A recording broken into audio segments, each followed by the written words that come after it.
بسم الله الرحمن الرحيم. السلام عليكم. ازيكم حبايبي؟ يا رب يكونوا بخير كلكم يا رب. ان شاء الله النهارده هعمل لكم وصفة جميلة جدا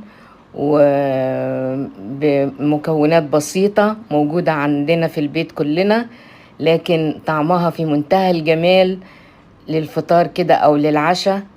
حلوة جدا وفرحي بيها ولادك، وسهلة جدا في عمايلها. هعمل لكم عجينة البريوش وهشكلها بطريقتين، والاتنين اسهل من بعض. بس اتمنى قبل ما نبتدي الفيديو تدعموني. اللي لسه ما اشتركش في قناتي وبتتفرج على الفيديو دلوقتي، يشرفني انك تشتركي وتكوني فرد من عيلة القناة عشان تكبر بيكم. وانا النهاردة الحمد لله القناة وصلت ل2000 مشترك. اتمنى يا رب بتشجيعكم ووقوفكم جنبي انه الاشتراكات تزيد وتنتشر القناة اكتر من كده. نبدأ بسم الله. هعمل في الاول حشوة تشكيل من التشكيلين بتوع البريوش. الحشوة دي اللي هي الكاسترد. هحط هنا في البولة ديت اللبن. طبعا المقادير بالوزن وبالكوباية هسيبها لكم في صندوق الوصف. احط المكونات كلها اللي هي الحليب صفار بيضة ونشا وسكر وفانيليا. بس طبعا اقلبهم في الاول على البارد كويس جدا عشان السكر كله يدوب.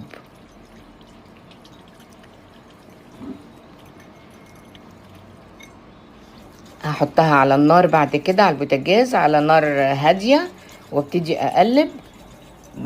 دايما الكاسترد لازم نستمر في التقليب باستمرار عشان ما نديلوش فرصة يتكتل مننا.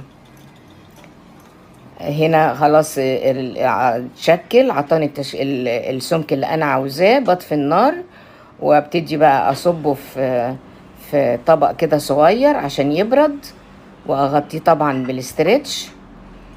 هغطي السطح نفسه بالاسترتش علشان ما ينشفش مني لغاية ما نعمل العجينة مع بعض. شايفين قوامه جميل؟ على فكرة عايزة اقول لكم على معلومة بسيطة جدا. الكوباية اللي انا بستخدمها هنا 250 ملي بستخدمها للسوائل. في مكاييل يا جماعة لما يقول لك كوباية بتبقى 240، وفي مكاييل الكوباية بتبقى 250.